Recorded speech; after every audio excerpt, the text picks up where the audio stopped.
दोस्तों, आज की कहानी दुख के बारे में सुनेंगे, पूरा जरूर सुने।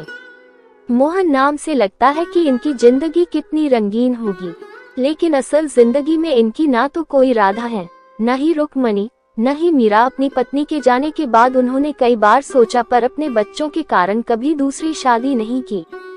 आज उनके बच्चे अपने अपने जीवन में व्यस्त है।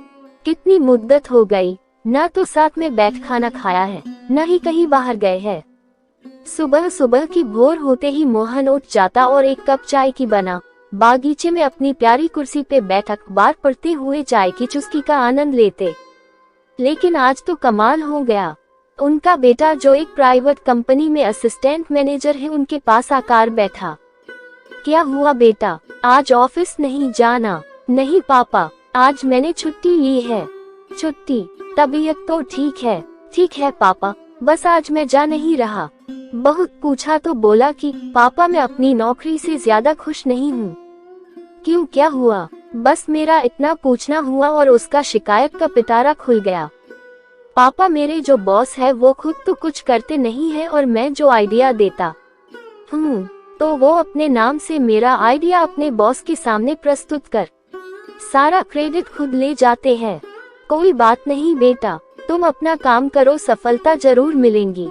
आप रहने दो पापा, आपके जमाने में इतनी तकलीफ थोड़ी होती होगी जितनी आज के युग में हमारी पीढ़ी को उठानी पड़ती है। ऐसा नहीं है बेटा, हमें भी शिकायत थी अपने काम से, परिवार से, लेकिन हम उनकी बातों को ध्यान से सुनते थे और धैर्य से काम लेते थे।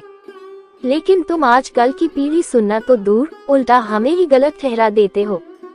थोड़ी देर बाद सीमा गर्मी में झुलसती हुई आती है और बोलती है, पापा अब तो हद हो गई है। क्यों, क्या हुआ? पहले तो कॉलेज जाने के लिए इतनी भीड़ को पार कर मेट्रो तक पहुंचो, फिर बैठने के लिए सीट खोजते रहो। थकान के मारे बुरा हाल हो जाता है, और जब कॉलेज जाओ तो पता चलता है कि आज लेक्चर की छुट्टी है क्योंकि हमारी टीचर जी अनुपस्थित है। बताओ, गुस्सा नहीं आएगा तो क्या करे?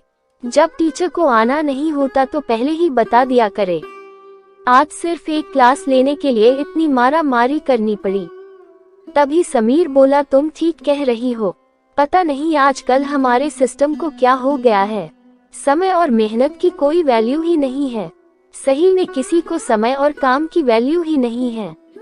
मोहन का ये जवाब सुनते ही दोनों बहन भाई अपने पापा को देखते हुए बोले, अब आपको क्या हुआ? मुझे लगता है कि आज हम सब लोग इतने दिनों के बाद इकट्ठे बैठे हैं, तो मैं भी कुछ अपनी शिकायत रख दूं। अब आपको क्या दिक्कत है? क्यों, मुझे कोई दिक्कत नहीं हो सकती क्या? तुम दोनों तो सुबह चले जाते हो और शाम को आते हो। मैं अकेला सारे दिन घर के काम करवाता रहता हूँ। खाने में क्या बनेगा, क्या सामान आएगा? पूछो मत, कितना परेशानी का काम है। तुम लोग भी मेरा हाथ नहीं बताते, काम वालों के ऊपर तो भरोसा नहीं किया जा सकता। समीर बोला, तो अब आप क्या चाहते? मोहन बोला, मैं चाहता तो बहुत पहले से था, पर तुम लोगों की वजह से नहीं कर पाया। पापा, आप क्या कहना चाहते हैं, खुलकर कहें। मुझे लगता है कि इस घर को अब एक गृहिणी की जरूरत है।